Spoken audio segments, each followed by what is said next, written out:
This is one way you can start your lock journey, by doing the comb coils. And this is 8 months in. These comb coils are 8 months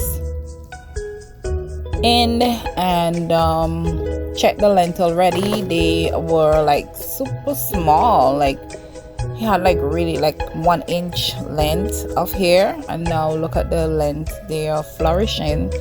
And product used in this video is the shine and jam, and also the rosemary oil. And we know rosemary oil helps with hair growth and what's not. So yeah, look at the locks. They are healthy, they are thick, and 8 months in. And you can use like any light organic oil such as rosemary, jojoba, argan oil, olive oil. We have sweet almond, yeah, and hemp oil. So yeah, this is just 8 months old.